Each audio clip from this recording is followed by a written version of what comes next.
నమస్తే, నేను మీ ఈశ్వర్. ఈ6 న్యూస్ కి స్వాగతం. వార్తల్లోని ముఖ్యాంశాలు. బీఆర్ఎస్ పార్టీ నుంచి సస్పెన్షన్ అయిన ఎమ్మెల్సీ కవిత ప్రెస్ మీట్ పెట్టారు.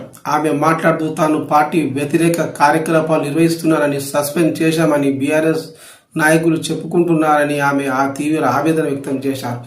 గులాబీ కండువా కప్పుకుని ప్రజా సమస్యలపై పోరాటం చేయడం పార్టీ వ్యతిరేక కార్యక్రమాలు చేయడమా అని కవిత ప్రశ్నించారు. నేను తిహార్ జైలు నుంచి వచ్చిన తర్వాత అనేక సామాజిక కార్యక్రమాలు నిర్వహించాను. అలా చేయడం పార్టీ వ్యతిరేక కార్యక్రమాలు నిర్వహించినట్లా అని ప్రశ్నించారు. పని కట్టుకుని నాపై దుష్ప్రచారం చేస్తున్నారు అని మండిపడ్డారు. నేను చేసిన మొట్టమొదటిది ఓ బిడ్డ హాస్టల్లో చనిపోతే అక్కడికి వెళ్ళాను. గురుకులాల్లో జరుగుతున్న అక్రమాల గురించి మాట్లాడాను. బీసీలకు జరుగుతున్న అన్యాయం గురించి కాంగ్రెస్ పార్టీ మేనిఫెస్టోలో ఇచ్చిన 42% కోసం పెద్ద ఎత్తున పనిచేశా. మహిళలకు 2500 ఇవ్వాలని పోస్ట్ కార్డు ఉద్యమం చేశాను అని కవిత తెలిపారు.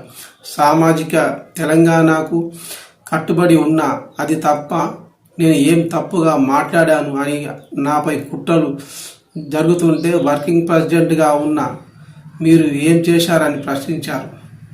ఓ మహిళా ఎమ్మెల్సీని బాధ పెడుతుంటే అన్నగా కేటీఆర్ ఏమి చేయలేదని ఆరోపించారు. కేవలం వ్యక్తిగత లబ్ధి కోరుకునే వ్యక్తులు పార్టీ నుంచి తనను బయటకు పంపారని ఆరోపించారు. రేపు కేటీఆర్కు తన తండ్రిపై ఇలాంటి కుట్రలే జరగొచ్చని కవిత ఆవేదన వ్యక్తం చేశారు.